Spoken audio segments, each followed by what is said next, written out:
IPhone ও iPad ব্যবহারকারী content নির্মাতাদের জন্য নতুন সুবিধা চালু করেছে ফেসবুক।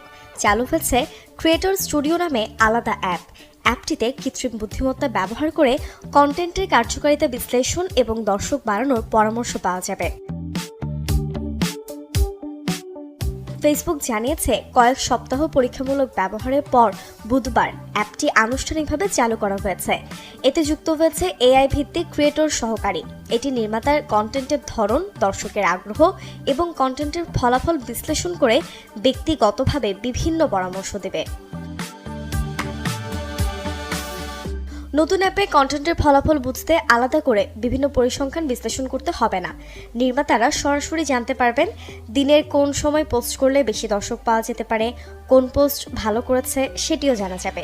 পাশাপাশি দর্শকের মন্তব্য সম্পর্কেও তথ্য দেবে অ্যাপটি। প্রয়োজনে এআই সহকারীকে করা যাবে সরাসরি প্রশ্ন। পাশাপাশি গুরুত্বপূর্ণ মন্তব্যগুলো আলাদা করে দেখাবে। প্রয়োজন হলে মন্তব্যের সম্ভাব্য উত্তরও তৈরি করে দেবে এআই। নির্মাতারা চাইলে সেই উত্তর প্রকাশও করতে পারবেন।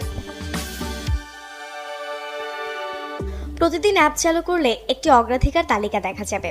সেখানে সর্বশেষ পোস্টের ফলাফল এবং নির্ধারিত লক্ষ্য পূরণের অগ্রগতির তথ্য থাকবে। কোন মন্তব্যের উত্তর দেওয়া প্রয়োজন সেটিও জানিয়ে দেবে অ্যাপটি। ফেসবুকের এই উদ্যোগকে কন্টেন্ট নির্মাতাদের জন্য গুরুত্বপূর্ণ পরিবর্তন হিসেবে দেখা হচ্ছে। কন্টেন্ট তৈরি এবং বিশ্লেষণে অন্য প্রতিষ্ঠানে এআই টুলের উপর নির্মাতাদের নির্ভরতা কমাতেও নতুন এই অ্যাপটি ভূমিকা রাখতে পারে। বর্তমানে যুক্তরাষ্ট্র এবং কানাডায় আইফোন ও আইপ্যাড ব্যবহারকারী নির্মাতাদের জন্য অ্যাপটি চালু করা হয়েছে। পরবর্তী সময়ে অন্য দেশগুলোতেও বাড়বে এর ব্যবহার।